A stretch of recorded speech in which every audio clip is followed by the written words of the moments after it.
Good morning all of you. Chapter 6, New Economic Policy. Economic reforms under liberalization. In previous class we discussed industrial sector reforms. Now financial sector reforms. Financial sector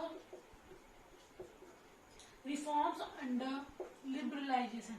Financial sector reforms. Number first कौन से थे liberalisation के अंदर? Industrial sector reforms. Now financial sector reforms. Financial sector includes financial institutions like commercial bank, investment banks, stock exchange, foreign exchange market, etc. And all the financial sector is controlled by central bank, that is RBI. Clear? So financial sector means financial institutions like commercial banks, foreign exchange market, stock market, etc. And all financial institutions are controlled by, किसके through सारे के सारे financial institution control थे? RBI और central bank by reserve bank of India. So financial sector reforms. So under liberalisation the role of RBI reduced from regulator to facilitator of financial sector. So the role of RBI was reduced. अब क्या हो गया? पहले सब कुछ control किसके हाथों में था? अभी डेफिनेशन में देखा, कंट्रोल्ड बाय आरबीआई और central bank. Now role of RBI reduced from regulator to facilitator. तो अब क्या हो चुका था? आरबीआई का जो रोल था वो रिड्यूस हो चुका था. जो एक तरह से रेगुलेटर मीन्स रेगुलर, मतलब एक तरह से पूरा का पूरा कंट्रोल रखने वाली. अब फैसिलिटेटर मीन्स वो अपनी सलाह तो दे सकती है पर कोई डिसीजन मतलब एकदम से डिसीजन लेने की एकदम की हमें माननी ही है ऐसा कोई रूल नहीं रह गया था. तो अब क्या हो गई थी? कमर्शियल बैंक विदाउट कंसल्टिंग कोई भी डिसीजंस ले सकती थी without consulting RBI. As a result financial sector was allowed to take decisions on many matter without consulting the RBI. As a result, financial sector means वही stock market, foreign exchange market, commercial banks, etc. So financial sector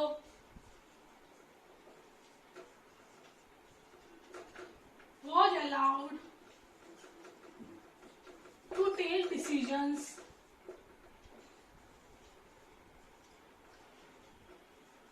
in many matters without consulting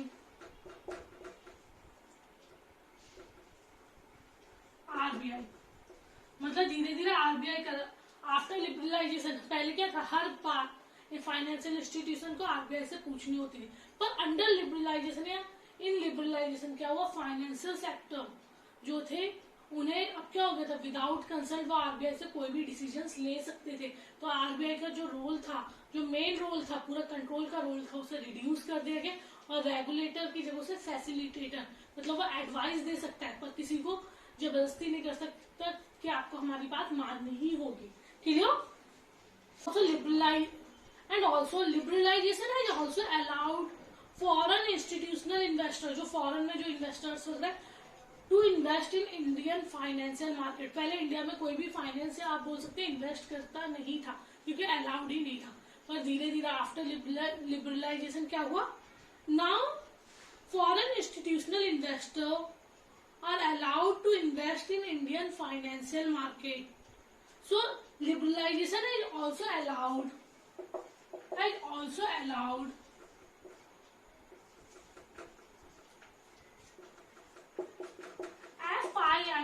FII means foreign institutional investors. So liberalization has also allowed foreign institutional investors to invest in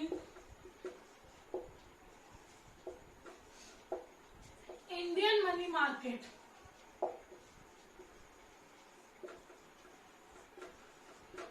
Clear? So liberalization is also allowed FII. FII means foreign institutional investors to invest in Indian money market. Clear? For example, mutual funds, pension funds, इन सब में क्या कर सकती है? Invest कर सकती है. Clear? So financial sector reforms में क्या हुआ? सबसे पहले आरबीआई का जो रोल था, जो रेगुलेटर या पूरे कंट्रोल का रोल था, वो रिड्यूस हो गया एंड वो किसमें कन्वर्ट हो गया? फैसिलिटेटर में. जो आरबीआई पहले मतलब एक तरह से फोर्सफुली काम कराती थी, अब कमर्शियल बैंक्स को एडवाइस ले सकती है, पर commercial bank without any consulting कोई भी डिसीजन ले सकती थी. दूसरा, लिबरलाइजेशन में क्या हुआ? फॉरेन इंस्टीट्यूशनल इन्वेस्टर अब क्या कर सकते थे? इंडियन मनी मार्केट में इन्वेस्टिगेशन. फिस्कल रिफॉर्म्स और tax reforms under liberalisation. Fiscal reform और टैक्स रिफॉर्म्स. टैक्स किससे रिलेट करता है? Revenue and expenditure policy of the government. Tax means भाई गवर्नमेंट की इनकम कहाँ से आ रही है, गवर्नमेंट खर्चे कहाँ कर रही है, यही तो होता है फिस्कल पॉलिसी में, एक तरह से बजट की policy. So fiscal reforms means revenue and expenditure policy of the government. It relates to revenue means income. Revenue कहाँ से आती है? टैक्स एंड एक्सपेंडिचर मीन्स जो भी एक्सपेंडिचर दिए जाते हैं, चाहे वो सोशल वेलफेयर पे हो, चाहे रोड्स वगैरह बनाने में हो, चाहे सब्सिडीज प्रोवाइड करने में हो, चाहे डिफेंस पे हो. तो revenue and expenditure policy of the government is known as fiscal policy. Revenue and expenditure policy से हम बजटरी पॉलिसी भी बोलते हैं. So fiscal reforms which relates to revenue and expenditure policy of the government. So revenue, normally revenue कहाँ से आता है? Tax आता है. Taxes are divided into two parts. Generally, number first, taxes are generally divided into two parts. Number first, direct taxes,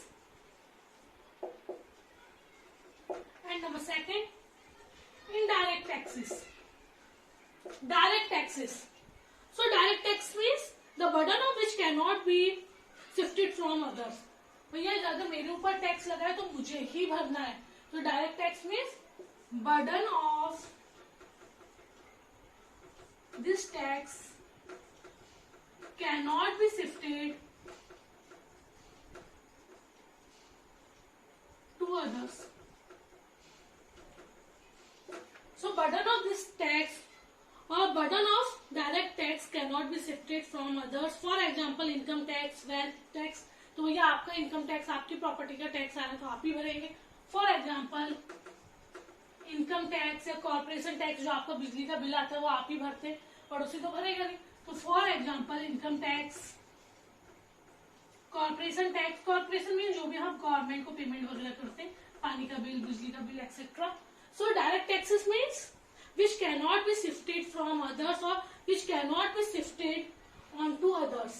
Indirect taxes, just opposite. These are those taxes the burden of which can be shifted onto others. So indirect taxes means in which burden is shifted onto others.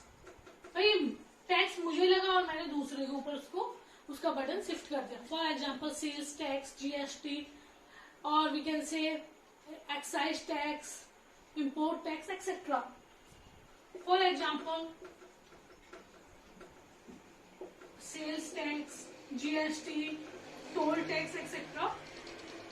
So direct taxes means the burden of which cannot be shifted on to others, and indirect are those taxes the burden of which can be shifted on to others. इसमें हम किसी और पे transfer नहीं कर सकते direct में.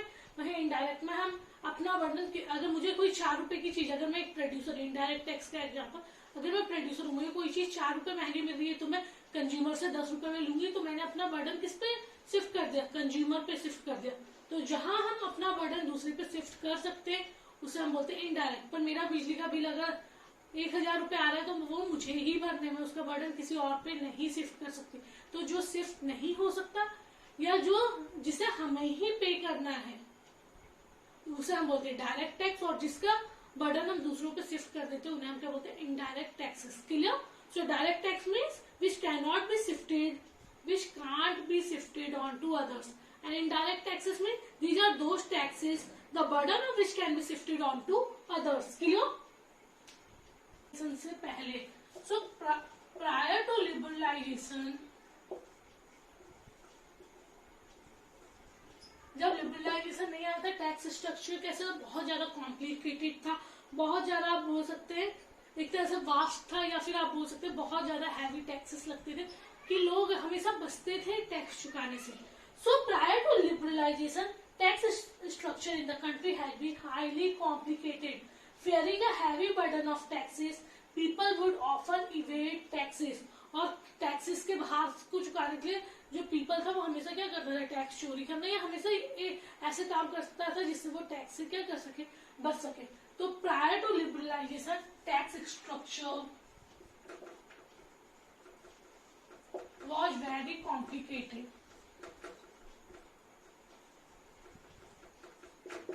बहुत ज्यादा कॉम्प्लिकेटेड था. Fearing of heavy burden of taxation, fearing a heavy burden of taxation,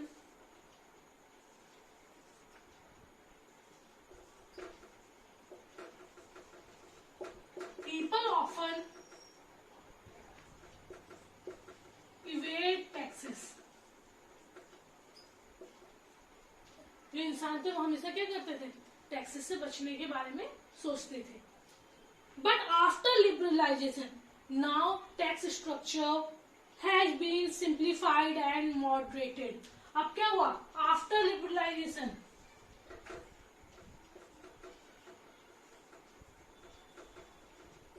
tax structure कैसा हो गया, सिंपल एंड मॉडरेट. एक तो सिंपल कर दिया एंड मॉडरेट, और जो हैवी बर्डन थे उन्हें भी क्या कर दिया गया, रिड्यूस कर दिया गया. मॉडरेट मतलब लो लेवल पे ले आया. This has raised tax compliance and therefore tax revenue of the government. और this increased the tax revenue of the government. जब टैक्स सिंपल हो गया और मॉडरेट हो गया, so this increased